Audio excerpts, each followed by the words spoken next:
काय मग? चमचमीत असा राजमा पाहिल्यानंतर तुमच्या देखील तोंडाला पाणी सुटलं ना? अहो, जितका चमचमीत दिसतोय ना, तितकाच चवीला मात्र भन्नाट लागतो बरं का. आणि तुम्हाला जर बनवायचं असेल ना, अगदी सोप्या पद्धतीने आपण याची रेसिपी शेअर केलेली आहे. शेवटपर्यंत व्हिडिओ नक्की बघा आणि असा चमचमीत राजमा तयार झाल्यानंतर वरून मस्त लिंबू पिळायचा. चपाती, रोटी, भात कशासोबतही मस्त ताव मारायचा. पण हा राजमा बनवण्यासाठी रात्रभर भिजवलेले 1 वाटी राजमा इथे मी घेतलेले आहेत. यातलं असलेलं एक्स्ट्राचं पाणी सगळं काढून घ्यायचं आणि या पद्धतीने कुकरच्या भांड्यामध्ये भिजवून घेतलेला जो राजमा आहे तो घालून घ्यायचा. आणि या राजमामध्ये आता आपण 2 लाल सुक्या मिरचीचे तुकडे घालणार आहोत. त्यानंतर मसाला वेलची देखील मी 2 घेतलेल्या आहेत. मसाला वेलची ज्या इथे घेतलेल्या आहेत ना आपण, त्या थोड्याशा ठेचून घ्यायच्या. अगदी हलक्या अशा ठेचून घ्यायच्या जेणेकरून त्याचा जो स्वाद आहे तो आपल्या राजमामध्ये छान असा पुरेपूर उतरला पाहिजे. दालचिनीचा एक छोटा तुकडा घ्यायचा, 3 हिरवी वेलची देखील घ्यायची आणि वेलचीला देखील मी मगाशी सांगितल्याप्रमाणे थोडंसं ठेचून घ्यायचं. वेलची आणि मसाला वेलची छान अशा ठेचून घ्यायच्या थोड्याशा आणि हे सगळं जे आहे ते राजमामध्ये घालायचं आणि राजमा इथे बघा तुम्ही मस्त असे आपले भिजलेले आहेत. आता या राजम्यामध्ये थोडंसं मीठ देखील घालून घ्यायचं. अगदी अर्धा चमचा होईल एवढं. त्यानंतर पाणी ओतताना अजिबात चिंगूसपणा करायचं नाही. पाणी थोडंसं जास्त एक्स्ट्राचं ओतायचं. म्हणजे आपण ज्यावेळी ग्रेव्ही बनवणार आहोत ना, त्यावेळेला त्या पाण्याचा आपल्याला उपयोग होतो आणि ग्रेव्ही म्हणाल ना आपली एकदम भन्नाट बनते.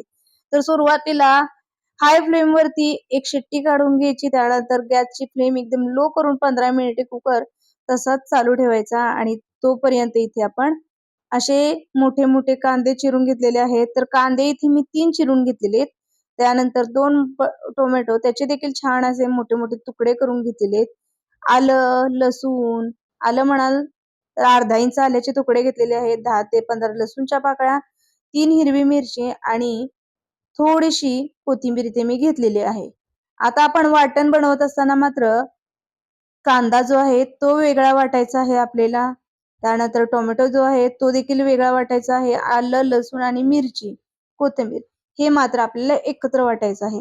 तर हे सगळं वाटण मी बनवून बाजूला ठेवते. वाटण बनवताना अगदी पाण्याचा वापर एकदम कमी करून अगदी स्मूथ अशी पेस्ट बनवून घ्या बरं का. ती काय आता पेस्ट बनवलेली मी तुम्हाला दाखवणार नाही. डायरेक्ट फोडणीमध्ये तुम्ही ते बघणारच आहात. आणि आपल्या गृहिणी तर खूपच हुशार असतात. प्रत्येक गोष्ट दाखवण्याची अजिबात गरज नसते. राजमा बघा काय मस्त आपला शिजलेला आहे. राजमा शिजल्यानंतर गॅस ऑन करून गॅसवरती कढई ठेवायची. कढई आपली छान गरम झाली की त्यामध्ये आपण घालूया आता 4 पळी तेल. आपण 4 पळी तेल कढईमध्ये घातल्यानंतर तेल आपलं छान गरम झाल्यानंतर यामध्ये आपण आता 1 चमचा एवढे जिरे घालून घेऊया. जिरे असे छान मस्त फुलले की यामध्ये घालून घेऊया आता आपण मगाशी दाखवलेल्या कांद्याच्या तुकड्यांची पेस्ट. बघा काय मस्त स्मूथ एकदम पेस्ट मी बनवलेली आहे. अशीच पेस्ट तुम्ही देखील बनवा, पण त्यामध्ये पाण्याचा एक कमीत कमी वापर करून अशी स्मूथ पेस्ट बनवायची बरं का. नाहीतर एकदम पाणी जर जास्त झालं तर भाजायला थोडासा वेळ जास्त लागतो.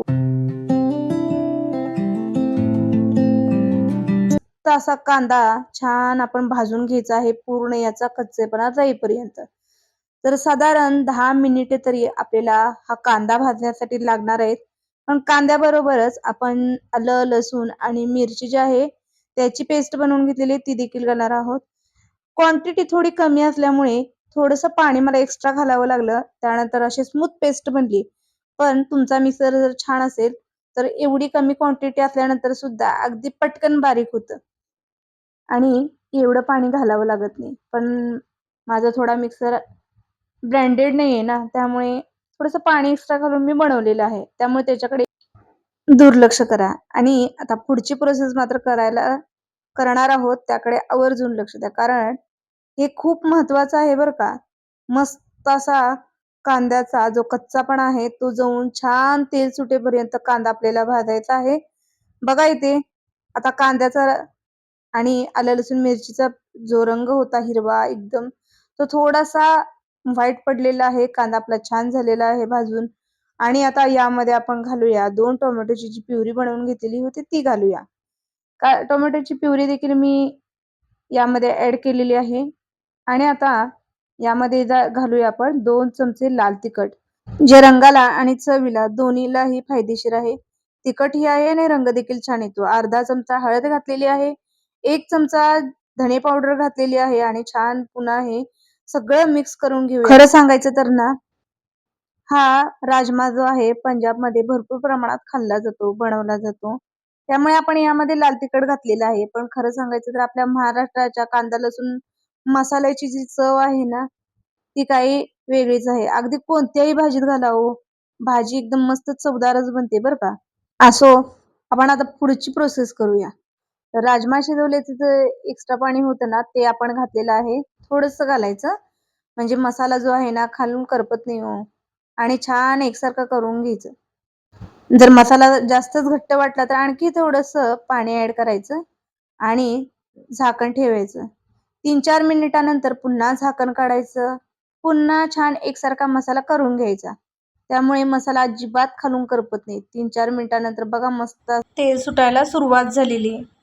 आणि आपला मसाला छान असा एकसारखा करून घ्यायचा आणि पुन्हा थोडंसं पाणी घालून झाकण ठेवून द्यायचं.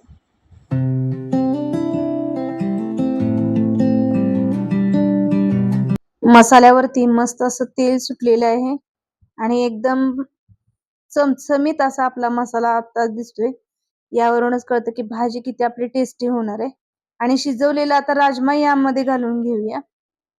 राजमा छान मसाल्यामध्ये एकसारखा करून घ्यायचा बरं का. आणि अजून काही संपलेलं नाहीये. यानंतरही आपल्याला राजमा पुन्हा छान मसाल्यामध्ये 15 मिनिटे शिजवून घ्यायचा आहे. सुरुवातीचे 10 मिनिटे आपण याला झाकू ठेवणार आहोत. पण त्यापूर्वी तुम्हाला जितकी यामध्ये ग्रेव्ही हवी आहे त्या हिशोबाने तुम्ही राजमा शिजवून घेतलेलं पाणी आहे ते ऍड करायचं. छान एकजीव करायचं आणि या स्टेजवरतीच मसाला छान चाकून बघायचा. जर गरज वाटत असेल तर आणखी थोडंसं मीठ ऍड करायचं. राजमा शिजवत असताना आपण अर्धा चमचा मीठ घातलेलं होतं. त्यानुसार किती मीठ यामध्ये आवश्यक आहे ते अगोदर चेक करून घ्यायचं आणि नंतरच मीठ यामध्ये घालून घ्यायचं आहे. आणि मस्त असं एकसारखं करून घ्यायचं. यावरती झाकण लावून पुन्हा शिजवून घ्यायचं आहे. पण त्यापूर्वी 10 मिनिटानंतर झाकण उघडायचं, राजमा पुन्हा एकसारखं करून घ्यायचा आणि यामध्ये 2 ते 3 काळी मिरीची पावडर आणि जिरा पावडर दोन्ही एकत्र अर्धा चमचा यामध्ये घालून घ्यायचं आहे. दोन्ही एकत्र केलेलं आहे आणि त्याची पावडर आहे ती आपण राजमामध्ये घालायची. त्यानंतर गरम मसाला अर्धा चमचा घालायचा. घरी बनवलेला अतिशय चविष्ट असा हा गरम मसाला आपला आहे. तर तो मी यामध्ये घातलेला आहे आणि बारीक चिरून घेतलेली मस्त हिरवीगार कोथिंबीर.